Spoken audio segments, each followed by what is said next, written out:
Allahumma salli alaihi. Assalamualaikum warahmatullahi wabarakatuh. Bismillah walhamdulillah wala hawla wala quwata illa billah. Wassalatu wassalamu ala rasulillah sayyidina Muhammad Ibni Abdillah miftahi babi rahmatillah adada ma fi ilmillah salatan wa salaman daimaini bidawami mulkillah wa ala alihi wa sahbihi wa mawalah. Allahumma salli wa sallim ala nuril anwar wa sirril asrar wa tiryaqil aghyar miftahi babil yasar sayyidina Muhammadil mukhtar wa alihil adhar wa ashabil akhyar adada ni'amillahi wa irdalihi fil alamin wa ba'du. Hadrah al-muhtaramun yang sama-sama kita hormati, kita cintai dan muliakan para ulama, para masyayikh, para hafizul Quran, wabil khusus sesepuh, bini sepuh tokoh masyarakat Bu Lurah datang nih.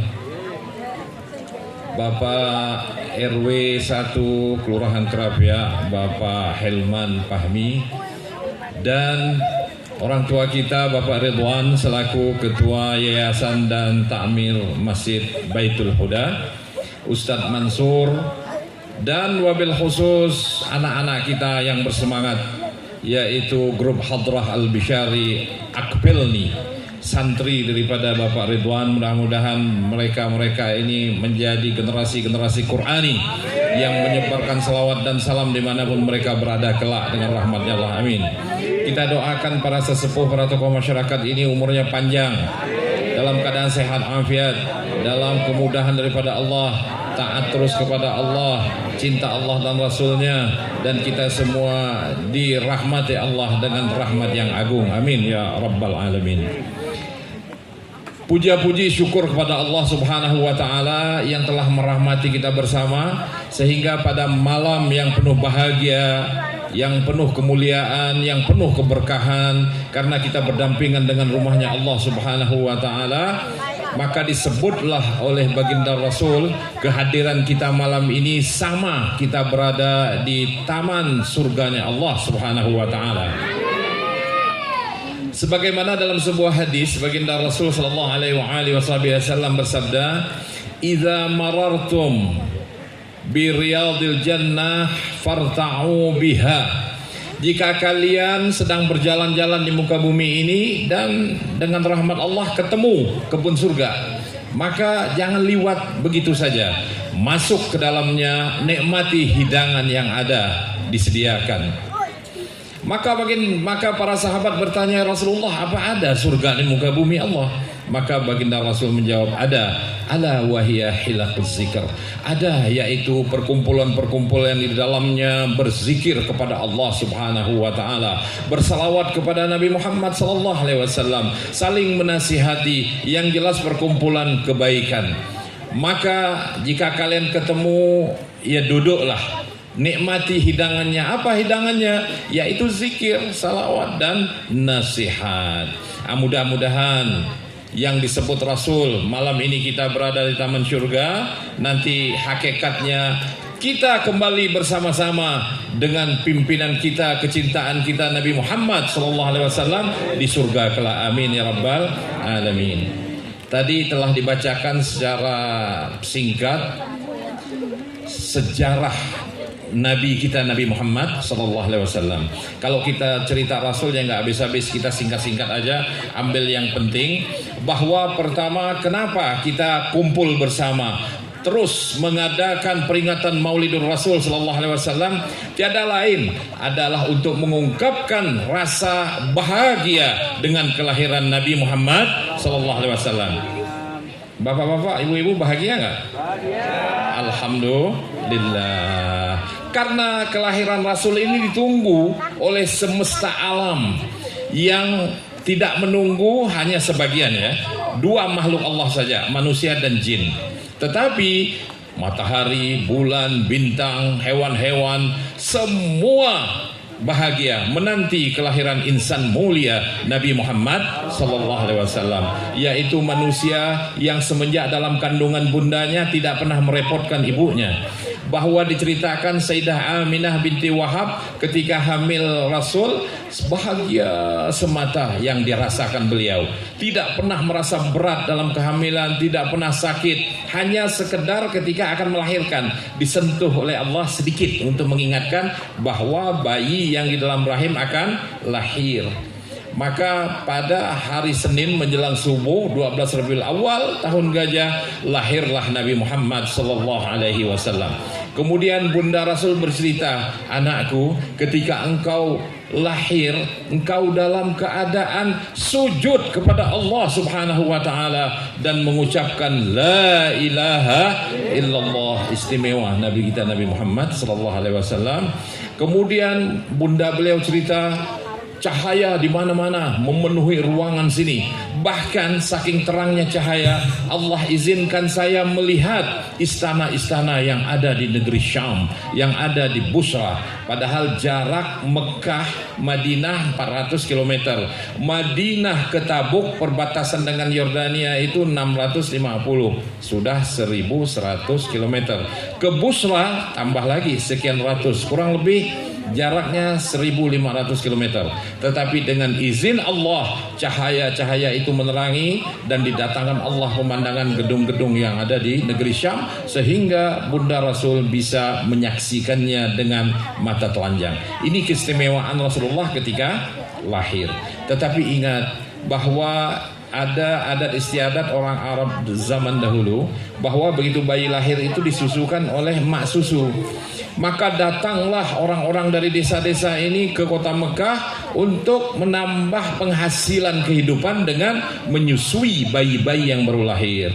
Rombongan yang datang dari desa itu antara lain adalah bernama Bunda Halimah Sa'diyah, mengendarai keledai tua, jalannya pelan, sedangkan teman-temannya cepat sekali karena kendaraan keledainya sehat dan mudah. Maka sampai di kota Mekah, masing-masing teman Sayyidah Halimah sudah dapat bayi. Tinggallah Bunda Halimah yang belum mendapatkan bayi. Dan terakhir mengetuk pintu kakeknya Rasulullah, Sayyidina Abdul Muttalib. Ya sudahlah, saya daripada pulang ke desa tidak membawa apa-apa, tidak mengapa anak yatim. Karena Rasulullah itu ketika usia kehamilan bundanya 2 bulan, beliau ditinggal ayahandanya wafat di kota Madinah. Sekarang disebut Madinah, dulu namanya Yasrib. Karena ketika habis nikahan, langsung Sayyidina Abdullah ayahanda Rasul berdagang ke Syam. Kemudian juga berkunjung kepada keluarganya di kota Yasrib. Tapi ketika akan pulang ke Mekah, beliau wafat. Sedangkan Rasul dalam kandungan baru usia 2 bulan. Jadi Rasul sudah tidak mendapatkan kasih sayang ayah, tidak pernah ketemu seorang ayah, sudah yatim sebelum lahir. Maka ketika beliau lahir, diambillah pertama disusukan oleh Suwaibah. Suwaibah itu pembantu daripada Abu Lahab. Abu Lahab kita kenal orang yang paling memusuhi Rasul, orang yang paling benci Rasul. Suami istri ini mengadakan kekotoran, kekejaman dalam mengekspresikan kebencian kepada Rasulullah Sallallahu Alaihi Wasallam, sehingga pada akhir hayatnya dia dalam keadaan nista. Sampai-sampai Abu Lahab itu meninggal, tidak ada yang mau menguburkan jasadnya karena baunya luar biasa. Sampai sekarang pun ada kawasan di Mekah itu besar, mungkin kawasannya lebih besar dari 3 kali lapangan poli ini sama masjid. Itu kosong sampai saat ini di Mekah, tidak ditempati karena gak bisa dibangun apa-apa, bau gak kuat, setiap hari mengeluarkan bau yang tidak sedap. Itu yang ada di Mekah. Tapi Bapak Ibu kalau umrah gak usah berkunjung deh ya, ngapain ketemu Abu Lahab yang sudah gak enak baunya. Penting ya kita banyak masih para sahabat-sahabat Nabi di Al-Ma'la, di sana ada Mbah Mun dan segala macam, itu boleh kita kunjungi.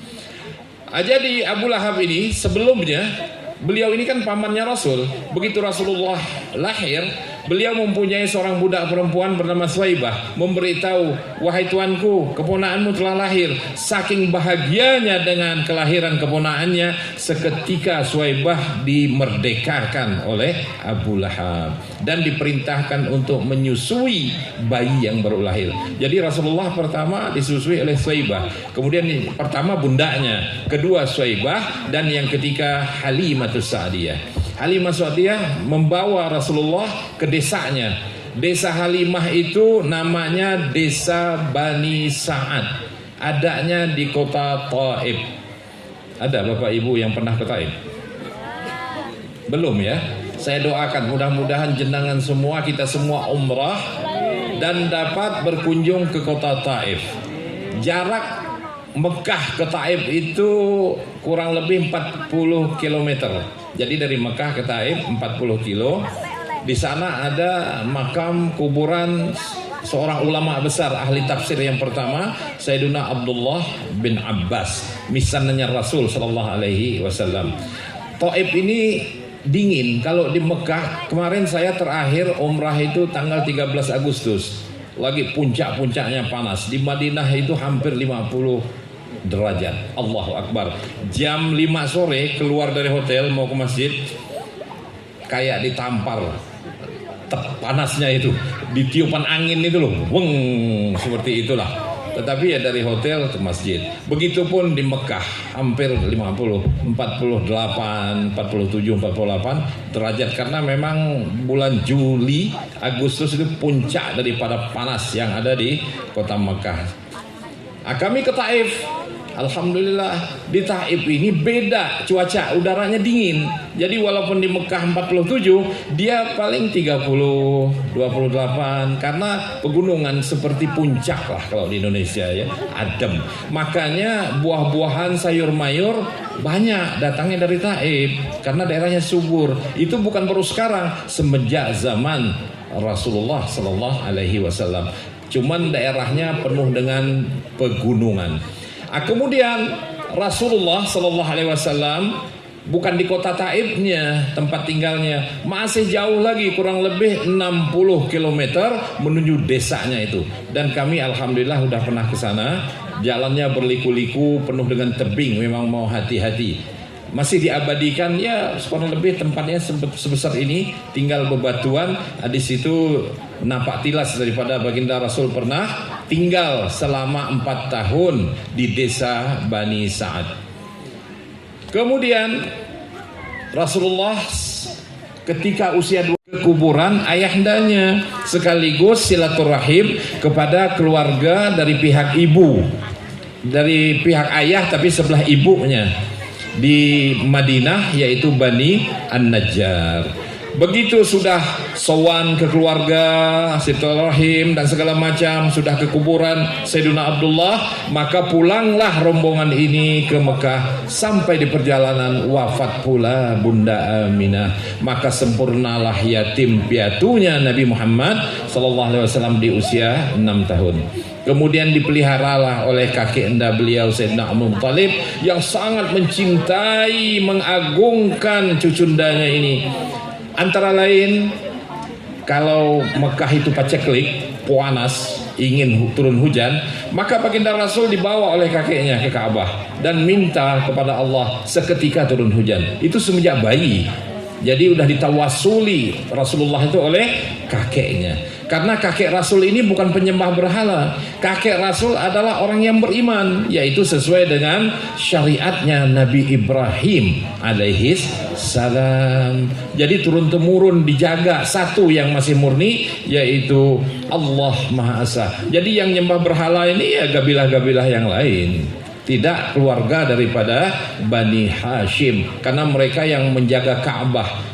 Kalau ada musim haji, mereka yang memberi makan orang haji, memberi minuman orang haji, mereka yang mengurus segala urusan orang-orang yang berhaji. Hanya saja hajinya beda dengan haji sekarang. Masih tersisa sedikit zaman dulu peninggalan daripada Nabi Ibrahim alaihissalam. Bahkan ada yang sesat, sesat-sesatnya, bahwa laki perempuan kalau tawaf, maaf tanpa busana. Ini na'udzubillah min dzalik. Dan kalau mereka menyembelih hewan korban, itu kambing darahnya mereka cipratkan ke dinding Ka'bah.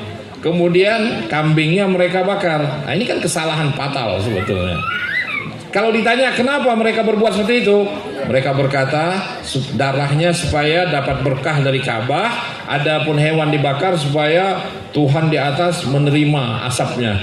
Ini orang-orang jahil, maka orang-orang jahil orang bodoh. Makanya datanglah syariat Islam menyempurnakan. Kita berkorban tidak perlu seperti itu. Kita kumpul di hari raya Idul Adha, sembelih hewan, kemudian dagingnya dibagi-bagikan. Daging hewan kurban boleh kita bagi 3 bagian. Sepertiga untuk yang berkorban jika dia mau, tapi ini kurban sunnah ya. Sepertiga dibagikan kepada fakir miskin, fuqara dan miskin. Dan sepertiga kita hadiahkan untuk orang-orang yang terhormat, guru kita, tetangga kita, handai taulan, teman atau kerabat, itu boleh. Ini cara pertama pembagian hewan kurban. Atau pembagian yang kedua caranya adalah yang berkorban mengambil sedikit saja sebagai berkah, yaitu hati daripada hewan tersebut, kambingkah atau sapikah. Kemudian yang lain disedekahkan untuk fuqara wal masakin. Itu sekarang kan praktis, makanya kita bergembira menikmati daripada anugerah Allah Subhanahu wa taala. Baiklah Bapak Ibu sekalian, usia 8 tahun baginda Rasul ditinggal pula oleh kakek beliau yang sangat-sangat mencintai beliau. Akhirnya beliau diasuh oleh pamanda beliau Abi Thalib, sampailah Abi Thalib meninggal dunia. Jadi kita lihat nestapanya Rasul, tidak pernah melihat ayahandanya, bundanya hanya sebentar berpisah, kakeknya berpisah dalam keadaan kesendirian. Tapi memang disitulah caranya Allah Subhanahu wa taala memelihara Nabi kita Nabi Muhammad sallallahu alaihi wasallam. Maka di usia 12 tahun Rasulullah diajak oleh pamandanya berdagang ke negeri Syam. Satu rombongan sampailah di sebuah kampung namanya Busra. Di situ hidup seorang pendeta namanya Buhaira. Kemudian Buhaira mengundang seluruh kapilah rombongan Abu Talib ini, disuguhi makanan, minuman dan segala macam. Kemudian beliau bertanya, sudah komplitkah rombongan kalian yang hadir di majlis saya? Maka ada orang bertanya, 1 orang yang tertinggal. Siapa? Dia anak kecil usia 12 tahun menjaga barang-barang kami. Di mana dia? Itu di bawah pohon. Disaksikan oleh Buhaira, subhanallah, Rasul itu kan duduk sembarangan, dia tidak mau juga nyender di batang pohon. Beliau duduk kepanasan, tapi subhanallah dahan pohon itu yang mendatangi beliau, yang langsung memayungi beliau. Dan sampai saat ini pohonnya masih hidup dengan baik, dengan subur, daunnya hijau, padahal berada di tengah-tengah padang pasir. Di sekeliling pohon itu nggak ada jangankan pohon, rumput aja nggak ada. Jadi dipeliharakan oleh Allah Subhanahu wa taala. Di mana pohon ini? Di Yordania. Nah, nanti kalau Bapak Ibu ada rezeki Allah, berniat sebagaimana sabda Rasul, kalau bepergian itu dahulukanlah 3 tempat. Ya ke Jepang boleh, kalau urusan bulurah ya boleh. Tapi kalau kita hanya wisata doang jangan deh. Sebaiknya dahulukan 3 tempat kata Rasul. La tasyaddur rihal illa ansalas. Kalau kalian ada duit lebih, ada sehat, berkunjunglah ke 3 tempat. Pertama, Mekah Al-Mukarramah, tawaf dan berumrah. Kemudian Masjid Rasul di kota Madinah. Dan ketiga adalah Masjidil Aqsa yang ada di Palestina. Ini adanya di negeri Syam. Karena negeri Syam itu dulu satu negara, sekarang terpecah menjadi 4 negara kecil-kecil, yaitu Suriah, Lebanon, Palestina dan Yordania.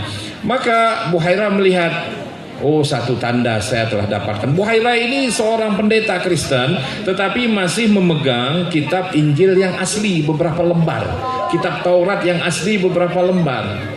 Dia pegang itu. Dan disebutkan di lembaran-lembaran asli itu akan lahir Nabi akhir zaman, sifatnya adalah selalu dipayungi oleh awan. Tidak akan kepanasan. Yang kedua, ada setempel kenabian di punggung sebelah kirinya.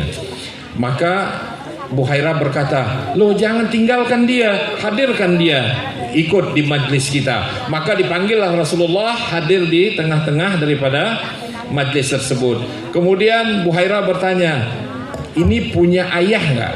Abu Talib dengan bangga seketika berkata, iya dia anakku. 3 kali diulangi oleh Buhairah. Oh, kata Buhairah, nggak cocok ini, karena Nabi akhir zaman itu satu tanda sudah ada tadi kan, dinaungi oleh cabang pohon. Tetapi dia yatim semenjak kecil, loh ini kok ada ayahnya. Maka ketika 3 kali dipaksa Buhairah, Abi Talib ngomong, iya dia memang bukan anak kandungku, tetapi keponaanku. 2 tanda, kata Buhairah. Kemudian mohon maaf, bolehkah saya melihat tanda kenabian? Dibuka. Betul ada, seperti sebesar telur puyuh. Maka seketika itu Buhairah berkata, wahai Abu Talib, pulanglah kamu ke Mekah, jangan teruskan perdaganganmu, karena orang Yahudi yang ada di Suriah di segala macam menunggu ini, bisa dibunuh ini, mending kamu pulang. Atas nasihat itu maka pulanglah Sayyiduna Abi Talib bersama Rasul dan beberapa orang yang mengawal, tidak meneruskan perdagangan. Ini pertama kali Rasul ke luar negeri. Kemudian pada usia 25 tahun Rasul pergi lagi ke Syam, tetapi membawa barang dagangan, yaitu dagangan Sayyidah Khadijah. Sayyidah Khadijah ini sudah terpesona sebetulnya dengan bukan hanya ketampanan Rasul, akhlaknya yang mulia. Maka beliau berusaha bagaimana caranya untuk tahun ini dagangan beliau yang bawa Rasul. Alhamdulillah, apa yang dihajatkan dikabulkan Allah. Maka beliau didampingi oleh pembantunya bernama Maisarah. Maisarah laki perempuan? Jadi jangan salah loh ya, nama Maisarah itu bukan perempuan, laki-laki. Seperti Salamah begitu juga laki-laki. Karena bahasa Arab itu ya tidak mesti akhiran ah itu perempuan, tidak juga. Contoh ad-da'iyah, akhirnya kan tuh. Ad-da'iyah itu bukan dai perempuan, artinya adalah seorang pendai yang sangat luar biasa, berdakwah di mana-mana tiap hari dengan keilmuannya, belajar mengajar, itu disebut dengan ad-da'iyah. Makanya dai perempuan itu disebut dengan al-muballighah saja, bukan ad-da'iyah. Karena da'iyah bahasa Arabnya orang yang banyak berdakwah, baik laki-laki ataupun perempuan. Jadi Maisarah itu laki-laki. Di dalam perjalanan Rasul selalu dinaungi awan. Padahal perjalanan dari Mekah, Madinah sampai ke Syam itu memerlukan waktu pergi saja 1 bulan, PP 2 bulan. Allahu Akbar. Ya nanti ibu-ibu bapak-bapak nanti kalau umrah naik onta ya biar tahu gimana rasanya naik onta. Onta itu kendaraan yang paling mahal, istimewa di zaman itu selain kuda. Jadi jangan dikira naik onta itu enak. Allahu Akbar. Saya berapa kali coba itu hampir terjatuh, karena dia kan kepala dulu tuh, baru dia tegak, kemudian ya berapa kali mangkrak itu. Jadi kalau kita nggak kuat pegangan memang jatuh, apalagi yang gemuk-gemuk. Waduh, masya Allah. Pegangan gak kuat itu onta. Kemudian begitu berjalan, onta itu kan seperti gelombang, mundur maju. Jadi kita nggak enak itu bergerak terus. Kalau seminggu bayangin aja perut ini apa nggak berkocak.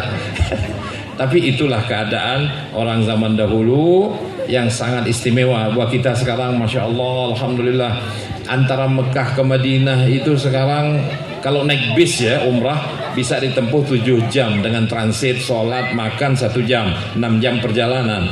Tapi sekarang ada kereta cepat, masya Allah, hanya 2 jam seperempat, Madinah Mekah.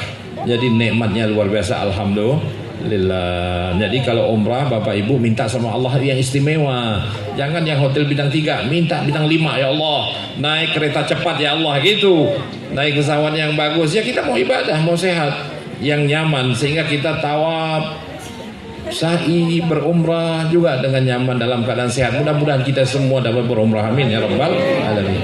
Kemudian Rasulullah usia 25 tahun berangkat ke negeri Syam membawa dagangan Sayyidah Khadijah. Kemudian begitu selesai pulang mendapatkan keuntungan yang luar biasa banyak. Sayyidah Khadijah langsung tanya, Maisarah, bagaimana berita Nabi Muhammad SAW? Wah, dengan bahagia, dengan bangga Maisarah bercerita, mulai dari perjalanan tidak pernah kepanasan rombongan kami, terutama Rasul, selalu dipayungi awan. Sampai di Syam itu laris manis, tidak tersisa barang. Bahkan orang mencari-cari mana lagi barangnya. Jadi keuntungan luar biasa. Karena Rasulullah itu kalau berdagang, umpamanya buah apel itu yang bagus ya memang disebut bagus, yang buruk ya buruk, yang setengah bagus disebut tengah bagus. Kalau kita kan enggak ya, adalah teman kita gitu yang bagus di atas, tapi pas kita mau beli dia selipin. Nah ini dia berpikir untung padahal tidak sama sekali. Kalau kita ikutin Rasul, itulah yang beruntung penuh dengan berkah. Kemudian Sayyidah Khadijah mulai kepincut ini. Aduh, udah mulai jatuh cinta. Akhirnya dia mengutus temannya mendatangi Rasulullah dan pamannya melamar. Jadi sebetulnya istimewa ini, kalau perempuan melamar ya boleh aja sebetulnya, tapi bukan pacaran ya, nggak ada pacaran dalam Islam. Ini kebablasan ini. Ini sebetulnya sebaiknya melamar orang tua ya, ada utusan mak comblangnya. Kemudian Rasulullah Sayyidina Abi Thalib berkata, ya Rasul bagaimana? Ya saya sih setuju aja, cuman kan kita nggak punya harta benda artinya untuk menyaingi Sayyidah Khadijah yang terkenal konglomerat. Bayangin sepertiga tanah, kebun kurma segala macam milik beliau di Jaziratul Arab itu. Allahu Akbar, bagaimana kayanya kan. Akhirnya ya dengan rahmat Allah terjadilah perkawinan itu, pernikahan itu terjadi, jadilah pasangan suami istri. Tetapi kenapa Sayyidah Khadijah ini sangat kepincut dengan Rasul? Bukan hanya ketampanan, tapi beliau berharap bahwa beliau mendapatkan suami Nabi akhirul zaman. Dari mana tahunya? Karena beliau punya paman Waraqah bin Naufal, pendeta Nasrani yang asli, yang masih memegang lembaran-lembaran daripada Injil yang asli. Jadi beliau tahu tanda-tandanya. Maka ketika usia Rasulullah 40 tahun mendapatkan wahyu, Rasul ya sebagai manusia biasa ada khawatir didatangi makhluk yang tanpa wujud tapi bersuara kemudian memeluk. Nah, coba aja kita bayangin tengah malam kita bangun, apa kabar kamu, dipeluk kita nggak ada wujudnya, mungkin dah pingsan kita, nggak bisa berdiri udah kali. Begitupun Rasul ada rasa khawatir, langsung pulang dari Jabal Nur itu, Gua Hira, langsung pulang. Beliau berkata, selimuti aku, tadi aku mendapatkan sosok yang tidak terwujud tapi ada suara yang memelukku 3 kali sehingga sulit untukku bernapas. Aku khawatir akan diriku, ya maksudnya sesuatu yang buruk. Tetapi apa jawaban Sayyidah Khadijah? La, tidak sama sekali. Allah menyenangkan kamu. Kamu akan menjadi orang besar, akan menjadi tempat keluhan daripada orang-orang yang tertindas. Engkau adalah orang yang senantiasa menolong siapapun dalam kesusahan, memberi makan orang kelaparan, memuliakan tamu. Ini kan kata-kata indah, ini tidak gampang dari seorang istri. Dari mana tahunya? Karena Sayyidah Khadijah telah mendapatkan begitu banyak tanda-tanda kenabian Nabi Muhammad sallallahu alaihi wasallam. Inilah antara lain perjalanan baginda Rasul sallallahu alaihi wasallam memulai Islam itu sangat sulit. Begitu menerangkan Islam, yang pertama memusuhi Abu Lahab itu dengan istrinya, kelompok-kelompok yang keras lainnya. Hanya beberapa orang dalam sekian tahun yang ikut Islam. Kemudian dibaikot di kota Mekah 3 tahun. Di sela-sela bukit gak boleh terjadi perdagangan, tidak boleh pernikahan, tidak boleh dapat bantuan. Bayangkan itu, Allahu Akbar, kejamnya orang-orang kafir Mekah saat itu. Sampai-sampai sahabat Rasul berkata, kami hanya kadang-kadang memakan kulit hewan itu yang sudah terkubur di dalam tanah, mungkin berbulan-bulan, kan keras itu. Tetapi karena lapar, kami rendam berhari-hari, akhirnya lembek, dapat juga kami makan. Dan makanan utama kami hanya dedaunan. Ya Allah, kita bisa bayangkan. Sampai-sampai kata para sahabat, urat-urat kami ini penuh dengan warna daun, warna hijau. Allahu Akbar. Ya, itulah perjuangan daripada baginda Rasul dan sahabat dalam mempertahankan keimanan ke Islam. Tetapi subhanallah, setiap musim haji Rasulullah diizinkan keluar, bertemulah dengan kabilah-kabilah Arab yang dari Yasrib, Madinah. Maka ada penduduk Madinah, beberapa orang didatangi Rasul. Saya mohon izin, boleh saya duduk di majlis kamu, boleh saya ngomong sedikit. Oh silakan. Diterangkan oleh Rasul tentang Islam, dibacakan Al-Quran. Tersentuh hati mereka, karena orang Madinah ini memang zaman dahulu hatinya lembut.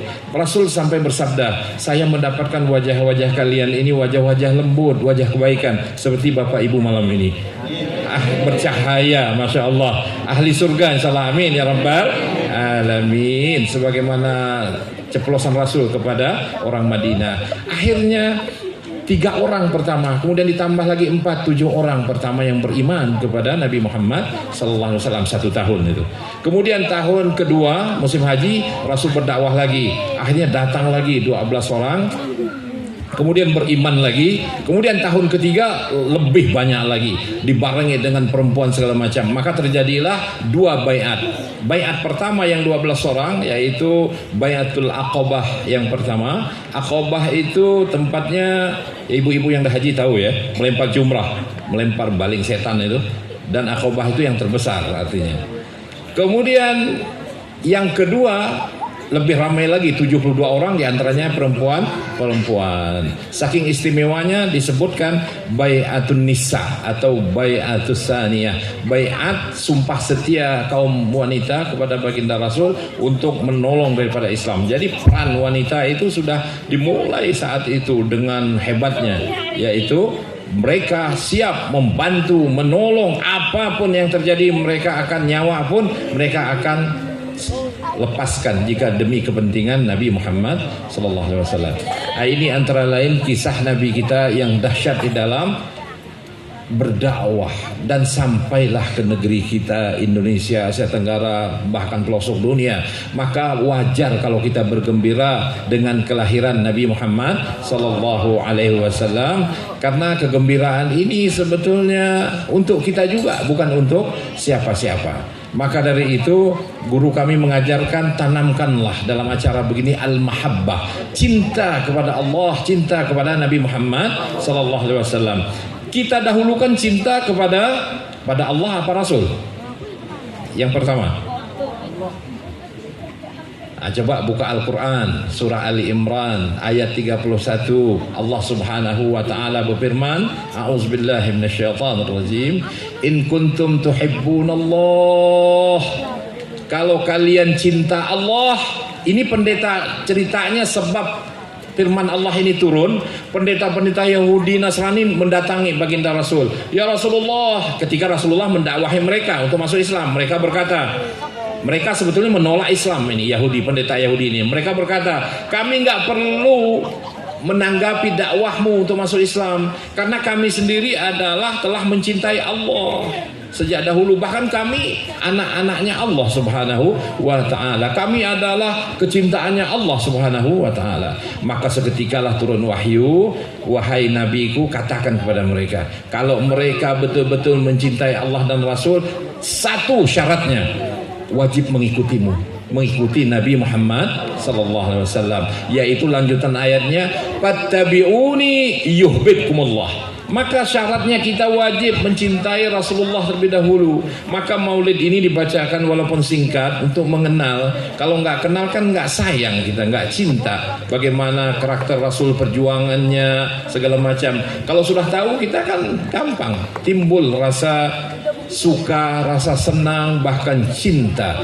Maka ketika kita mencintai Nabi Muhammad SAW, otomatis kita akan mencintai Allah. Ini hebatnya. Maka di ayat itu disebutkan, ketika kita mengikuti Rasulullah dalam kehidupan ini, seketika Allah mencintai kita, yuhibbukumullah. Bahkan Allah tambah dengan wa yaghfir lakum dzunubakum, Allah akan ampuni dosa kalian, hapus semua kesalahan kalian. Maka pertemuan kita antara lain adalah untuk menimbulkan yang belum timbul cintaannya, yang sudah cinta menambah kecintaannya kepada Nabi Muhammad sallallahu alaihi wasallam. Kemudian yang kedua adalah al-hidmah.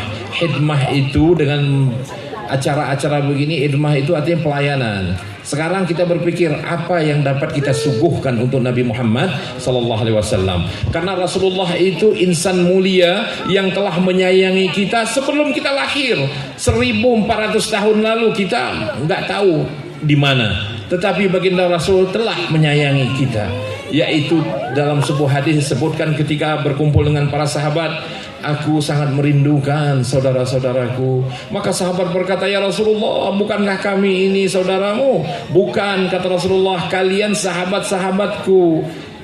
Kalau begitu siapa gerangan saudaramu ya Rasulullah? Saudaraku, kata Rasulullah, adalah orang-orang laki perempuan yang beriman kepada Allah dan kepadaku, tetapi tidak pernah melihatku. Hiduplah di zaman sekarang. Alhamdulillah, kita dianggap oleh Rasul saudaranya saudara Nabi Muhammad sallallahu alaihi wasallam yang dirindukan oleh beliau. Maka kita pun mari kita berkhidmah, kita melayani Rasul, yaitu menghidupkan sunnahnya.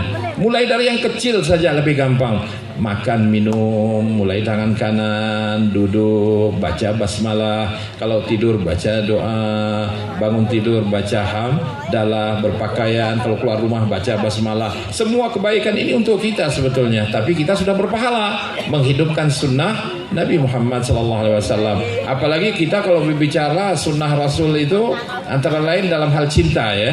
Kalau Rasulullah cinta, kita juga wajib mengapresiasikan cinta itu kepada siapa? Ya selain pasangan kita, anak-anak kita, ayahanda kita, ibunda, keluarga, juga orang-orang yang seiman. Kita cintai mereka dengan rahmatnya Allah Subhanahu wa taala. Sebagaimana Rasul ke Taif itu 2 kali. Pertama ketika bayi, kemudian ke Taif lagi Rasul ketika wafat pamanda beliau Sayyiduna Abi Thalib. Ketika wafat istri tercinta beliau Sayyidah Khadijah. Kemudian penyiksaan orang-orang kafir Quraisy Mekah tambah jadi-jadi karena 2 penopang Rasul ini wafat. Tidak ada lagi yang menghalangi. Selama Sayyidah Khadijah masih hidup, itu orang-orang penduduk Mekah masih segan dengan Rasul, tidak sampai menyakiti Rasul. Begitu juga pamanda beliau masih hidup. Tapi ketika kedua ini wafat, tahun itu disebut oleh Rasul dengan Amul Huzni, tahun kesedihan. Semua penduduk Mekah benci sama Rasul, seakan-akan seperti itu. Akhirnya Rasul berharap dapat pendukung baru di kota Taif yang masih bayi beliau pernah lewati. Pergilah beliau ke Taif, tapi kenyataannya tidak sesuai harapan. Justru penduduk Taif menolak dakwah Rasul, bahkan memerintahkan anak-anak penduduk Taif melempari Rasul, sehingga ada berdarah kaki Rasul. Bahkan yang paling parah berdarahnya kena lemparan batu itu adalah pembantu beliau Zaid ibnul Harithah. Sehingga Rasul itu saking capeknya akhirnya berteduh di sebuah tempat, di sebuah kebun anggur. Kebun anggur ini milik orang Mekah. Jadi orang Mekah ini melihat Rasulullah kecapean, kasihan juga ya. Dia perintahkan pembantunya untuk memberikan anggur ke Rasul, bernama Addas. Kemudian Rasul mengambil, begitu disuguhkan anggur, diambil Rasul dengan mengucapkan Bismillahirrahmanirrahim. Addas ini bukan penduduk Mekah, bukan penduduk Taif. Dia aslinya orang negeri Syam. Kenapa berada di situ? Beliau jadi budak karena kepingin ketemu Nabi akhir zaman. Jadi beliau ini tahu dengan isi-isi kitab zaman dahulu karena pernah belajar dengan pendeta-pendeta asli. Jadi dia menunggu. Maka ketika Rasulullah mengambil anggur dan memasukkan mulut dengan basmalah, beliau kaget. Saya tidak pernah mendengar kalimat ini di negeri ini. Maka Rasul seketika berkata, kamu dari mana? Saya dari negeri Syam. Nama kampungnya Ninawa. Oh, kata Rasul, Ninawa itu kampung saudaraku, yaitu Nabi Yunus alaihissalam. Loh, kok engkau tahu Nabi Yunus? Kata Addas. Maka Rasul menjawab, semua nabi adalah saudaraku, berarti ini nabi. Maka seketika Addas mencium kaki Rasul, mencium dengkul Rasul, dicium tangan dan jidatnya Rasul, dan seketika dia bersyahadat, mengakui bahwa Nabi Muhammad adalah nabi akhir zaman, bahwa Allah Subhanahu wa taala Tuhan yang wajib disembah. Satu orang tok yang beriman. Bayangkan, Allahu Akbar. Tapi Rasulullah tidak pernah kecewa. Ketika Rasulullah disakiti oleh penduduk Taif, gunung-gunung yang ada di Taif ini, malaikat penjaga gunung di Taif datang ke Rasul setelah izin Allah. Ya Rasulullah, saya telah izin kepada Allah, jika engkau berkenan, saya timpakan gunung-gunung ini kepada penduduk Mekah yang tadi menyakitimu. Wah, kalau kita sih iya aja ya enggak? Ya udah, gunung hantam aja deh. Bila perlu pendam aja dalam-dalam udah. Tapi Rasul tidak, wahai malaikat, terima kasih perhatianmu. Justru aku berharap dari sulbi ayah mereka, walaupun ayah mereka belum beriman, tapi lahir generasi-generasi yang beriman. Dan itu terbukti doa Rasul sampai sekarang kota Taif 100% menjadi umat Islam. Jadi ada 2 kali Rasul ke Taif itu. Jadi kalau Bapak Ibu ke Taif, nanti di sana ada kebun anggur, masih sampai sekarang diabadikan kebun anggurnya dan menghasilkan buah luar biasa. Kemudian sebelum ke kebun anggur itu Rasulullah ngasuh di bawah batu, di atasnya gunung tinggi. Saking jahatnya orang Taif, mereka naik gunung ingin menggelincirkan batu yang sangat besar dengan harapan kalau menggelincirkan kena Rasul, wafat tuh Rasul. Tapi seketika malaikat Jibril diperintahkan Allah mengganjal batu itu. Batu itu yang sangat besar hanya diganjal dengan kerikil sebesar jempol. Sampai sekarang itu masih tidak pernah jatuh, walaupun diterpa angin kencang kayak apapun. Nanti Bapak Ibu ke situ juga, namanya gunung itu di bawahnya dijadikan monumen sebagai peringatan dengan sebuah masjid, yaitu namanya Masjid Al-Qu. Nah, jadi ke ziarah Masjid Al-Qu, nampak tilas Rasul kalau bisa sholat, tapi kalau rombongan sulit.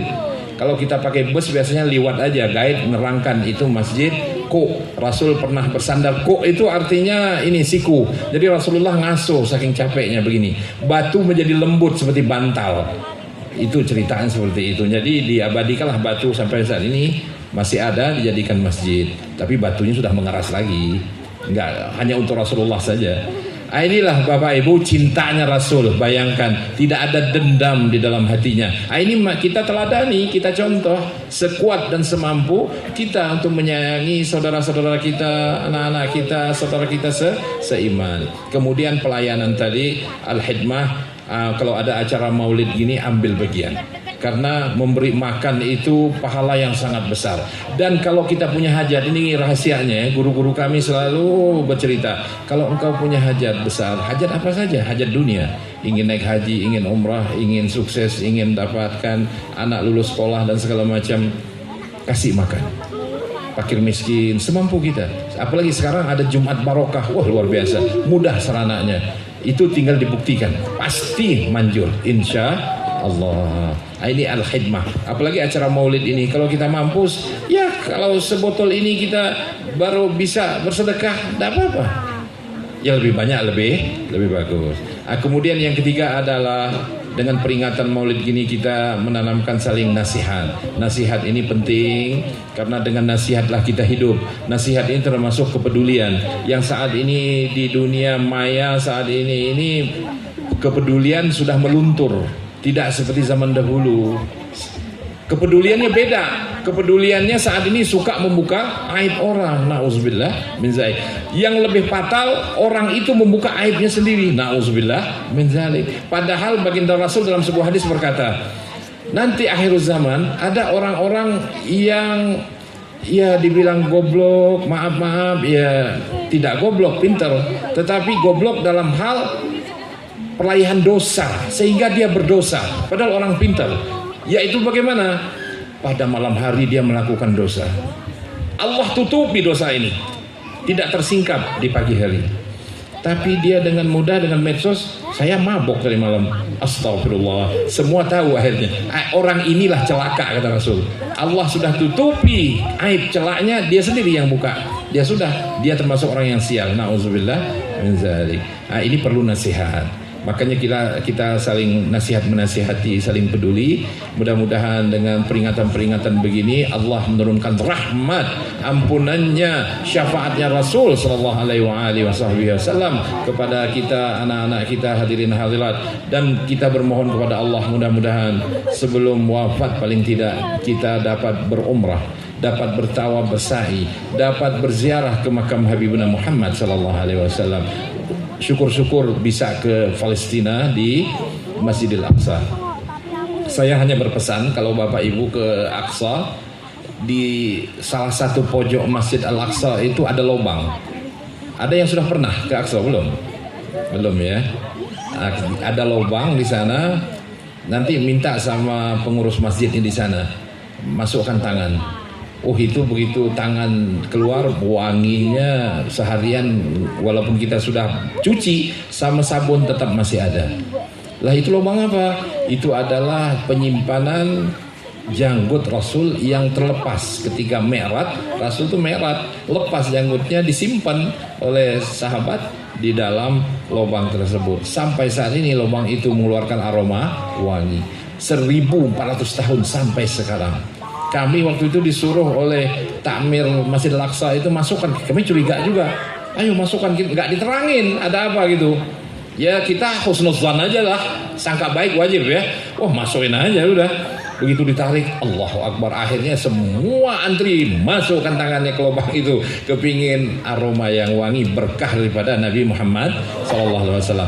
Jika jasad Rasul saja penuh berkah 1400 tahun yang lalu, bagaimana dengan orang yang cinta dan berselawat kepada beliau sepanjang hidupnya? Pasti beruntung, amin ya rabbal alamin. Ala hazihi niyah kuliniyah salihah wa ila hadratin Nabi Muhammadin sallallahu alaihi wasallam bisirril Fatihah.